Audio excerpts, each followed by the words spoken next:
Good morning all of you. आप सबको आज हम पढ़ेंगे समांतर माध्य। इसको अंग्रेजी में क्या कहते हैं? मीन। ठीक है, समांतर औसत भी कहते हैं इसे।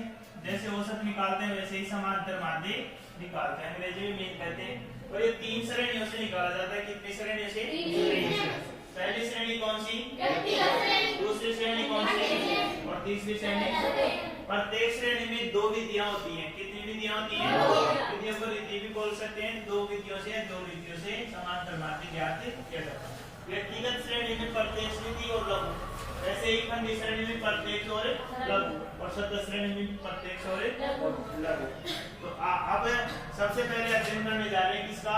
प्रत्यक्ष विधि का। किसका? व्यक्तिगत श्रेणी में प्रत्यक्ष विधि।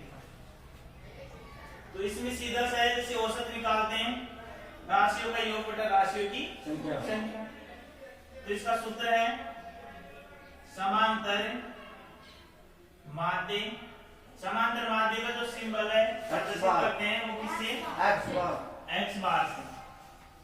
ठीक है, जैसे बाउलों को करते थे z से, माध्यिका को करते थे n से, वैसे ही समांतर माध्य को किससे प्रदर्शित करते हैं?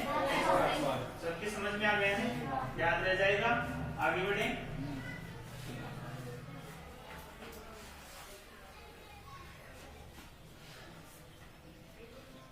राशियों का योग बटा राशियों की संख्या। अभी जो स्टैटिस्टिक्स से जो विज्ञान होती है उसमें योग को क्या कहते हैं? सिग्मा। सिग्मा का सिंबल ये है। ठीक है, लिखना सीख जाना, ऐसे लिखते हैं सिग्मा। ठीक है, सिग्मा का क्या हो गया? योग। और जो पद दिए होते हैं अपने को, जो आंकड़े दिए होते हैं इनको समांक बोलते हैं। क्या बोलते हैं? वो कितने भी हो सकते हैं? x1 भी हो सकता है, x2 भी हो सकता है, और x3 भी हो सकता है, और xn तक कितनी भी संख्याएं हो सकती हैं। जो योग होता है वो किसका योग होता है? x का, यानी कि संख्याओं का योग होता है। तो यहाँ पर तो गया क्या? x1 plus x2 plus x3 dot dot dot xn। तो दो की संख्या है, इसलिए टोटल एन भी कह सकते हैं इनको। ये इसका सूत्र बन जाता है लास्ट में सिग्मा। इनका योग ही तो करेंगे ना, जोड़ रहे हैं ना अपने सभी को, इनका योग करेंगे तो सिग्मा x2 यहाँ आएगा और n यहाँ आएगा। ये इसका सूत्र है।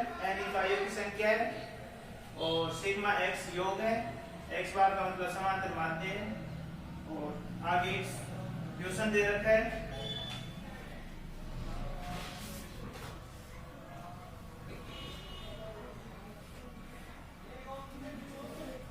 वर्षा सेंटीमीटर में। जैसे अपने खुद लिख के देखते हैं उदाहरण, कुछ भी संख्या लिख लो, 15, 16, 18, 20, 22, 23, 24। ये कोई संख्या दे रखा है और कह रखा है कि समांतरी माध्य ज्ञात करो। सुनने का नाम देते की मर्दा।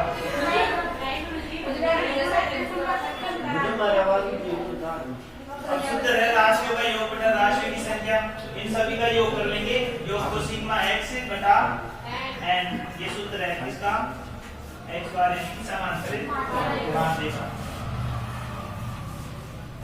इनका योग करेंगे तो 15 plus 16 plus 18 plus 20 plus 22 plus 23 plus 24 बटा टोटल संख्या कितनी है? 1 2 3 4 5 6 और 7। अब इनका योग करो, कितना आया? 130 कर लिए। 11 और 8 कितने हुई? 19, 19 से 2 21, 21 से 3 24, 24 से 4 28, 2 5 3 2 4 6 8 10 11 12 13 138। भाग किसका देंगे? 7 का। भाग कितने लिखना है?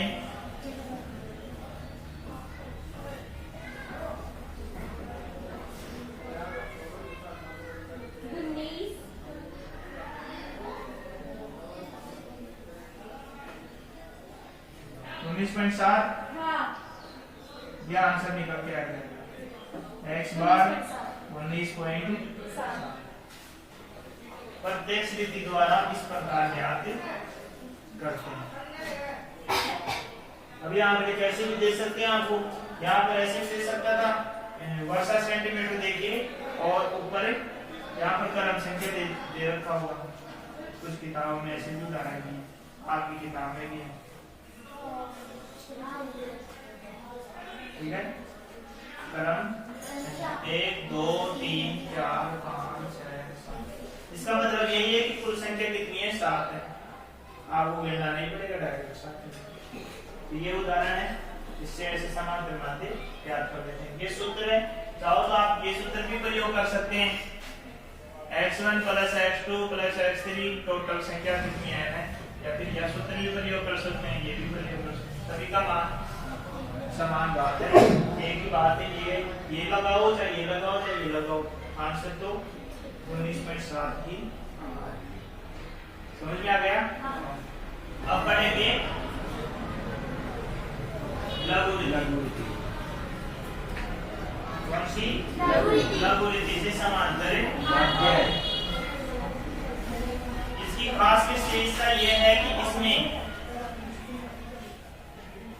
कल्पित माध्य से समांतर माध्य निकाला जाता है। कल्पित नाम से पता लग रहा है कि अपनी कल्पना से जो पद मूल्य अपने पास दिया हुआ है उसमें से एक को अपना कल्पित माध्य मान सकते हो। मान लोगे? उसमें से किसी भी संख्या को कल्पित माध्य मानो, आंसर तो सेम ही निकल करके आएगा। ठीक है, सुविधा के तौर पर क्या करते हैं, जो संख्या दे रखी है उनमें न तो छोटी को मानते हैं न बड़ी को। बीच में जो संख्या होती है, मध्य जो संख्या होती है उसको मानते हैं, क्योंकि फिर कैलकुलेशन या जोड़ घटाव करने में आसानी रहती है। समझ में आ रहा है? ओके, यस या नो? यस। तो एक उदाहरण लेते हैं, आपकी किताब में नहीं लिखी, ऐसा एक उदाहरण लिखते हैं अलग से और उसका पे आते। स्टेशन है A B C D E और F।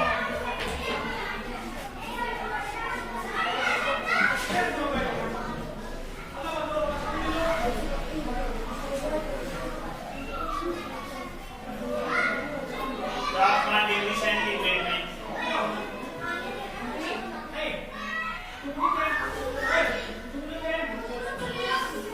22, 25, 15, 16, 27 और 30।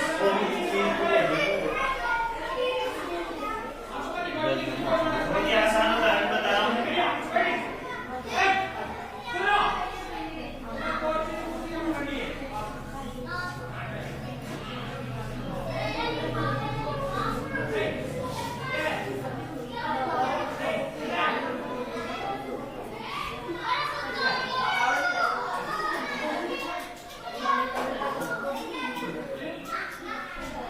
इसमें विचलन निकाला जाता है। क्या निकाला जाता है? और सबसे पहले तो क्या ज्ञात करते हैं? कल्पित माध्य। कल्पित माध्य को ए से प्रदर्शित करते हैं। किससे प्रदर्शित करते हैं? ए से। ठीक है, ए से प्रदर्शित करते हैं। तो बताइए मुझे कि जो आपके पास मान दे रखा है x, एक तापमान का x भी बोल सकते हो, पद मूल्य भी बोल सकते हो, और इसमें से ज्ञात करते हैं। अब बताइए मुझे कि कौन सी संख्या को मैं कल्पित माध्य मानूं? 25। आराम से जल्दी से बताओ। 15 को मान लें? ठीक है। अब dx ज्ञात करने का सूत्र क्या है? x minus a। x minus a, तो dx निकल के आ जाएगा। x कितना है 22, 22 में से 15 निकालेंगे तो कितने बचेंगे प्लस के माइनस के प्लस के। Very good. 25 में से 15 गए तो कितने बचेंगे प्लस के माइनस के। Very good. इसमें 0 आएगा, 15 में से 15 आएगा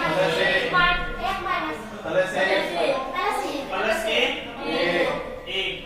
क्यों? क्योंकि 16 ज्यादा संख्या है और 15 कम है, प्लस का 1। 27 में से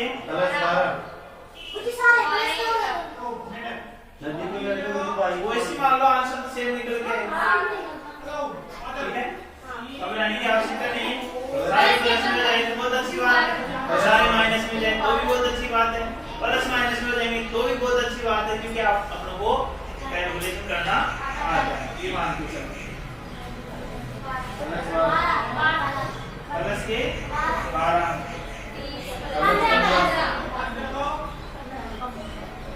सारे प्लस के तो सभी को जोड़ लो, तो यहाँ पर योग आ जाएगा सिग्मा किसका dx का। तो सिग्मा dx प्राप्त है कितना है 45 आ गई।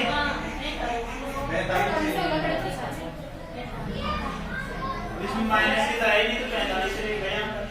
अब इसका सूत्र क्या है?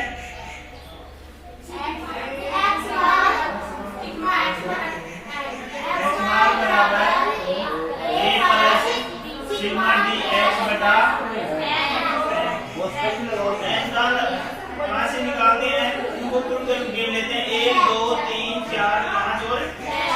n पदों की संख्या कुल कितनी है? पदों की संख्या 6 है। x बार बराबर 1। कल्पित माने कितने माने थे? 15 प्लस dx कितना निकल गया? सिग्मा dx 45 और बटा x बार बराबर 15 प्लस 7.5